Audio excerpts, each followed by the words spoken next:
नमस्कार मंडळी, वारेकर किचनमध्ये आपलं खूप खूप स्वागत आहे. आज आपण बनवू चिकन कबाब. हे चिकन कबाब कसं बनवायचं, त्याची रेसिपी कशी आहे बनवायची ते मी तुम्हाला सांगते. यासाठी व्हिडिओ शेवटपर्यंत नक्की बघा. त्यासाठी आपण सर्वप्रथम चिकन घ्यायचं आहे. हे बी बोनलेस चिकन घेतलं आहे.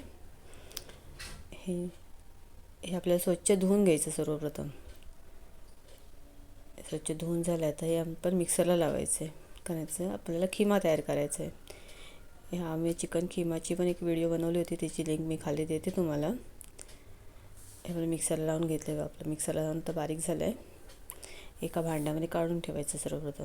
आणि त्याच भांड्यामध्ये आपल्याला कांदा टाकायचा आहे. मी 2 कांदे उभे कापले. कांदे मिक्सरला बारीक करायचे. त्यामध्ये कोथिंबीर, थोडीशी पुदिना, त्याच्यानंतर ओली मिरची, आलं थोडंसं, ओली मिरची 3 घेतली मी. जसं तुम्हाला तिखट पाहिजे त्याप्रमाणे घ्या. आणि एक बारीक चिरलेलं टॅमॅटो. हे सर्व वाटण आपल्याला मिक्सरला बारीक करून घ्यायचं आहे. हे बघा मिक्सरला असं बारीक झालं आहे. आता हे मिक्सर आपण त्या चिकन किमाच्या ह्याच्यामध्ये मिक्स करायचं.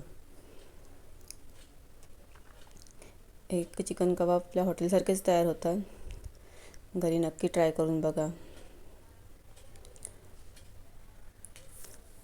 त्यामध्ये थोडीशी हळद,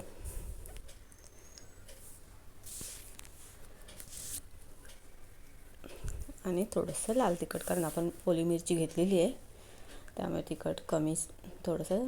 जर तुम्हाला जास्त तिखट पाहिजे असेल तर तुम्ही ओली मिरची किंवा लाल तिखटचा जास्त वापर करू शकता. आणि चवीनुसार मीठ. हे मिश्रण सर्व व्यवस्थित मिक्स करून घ्यायचं. हे व्यवस्थित मिक्स होऊन जाते. आणि त्यामध्ये थोडंसं तेल, जास्त नाही, थोडंसं तेल टाकायचं. आणि लिंबूचा रस करून थोडासा आंबटपणा येण्यासाठी थोडासा लिंबूचा रस टाकायचा त्याच्यामध्ये. परत हे सगळं मिश्रण मिक्स करून आपल्याला 5 ते 10 मिनटं ठेवून द्यायचं आहे. आणि त्यानंतर आपल्याला जसे पाहिजे तसं आपण आकार करू शकतात. ह्याच्यामध्ये मी चीज टाकते, अमूलचं ते मध्ये टाकलं आहे मी. आणि त्याचे मी चप्पट असे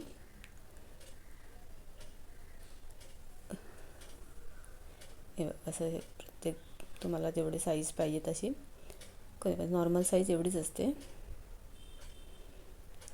असे सर्व प्रकारचे सर्व करून घ्यायचे आपल्याला एक एक करून. आणि हे आपल्याला तव्यावरती फ्राय करायचे. त्यासाठी मी तवा तापत ठेवला एका साईडला. तवा पण आपला तापला आहे. त्यामध्ये थोडंसं तेल,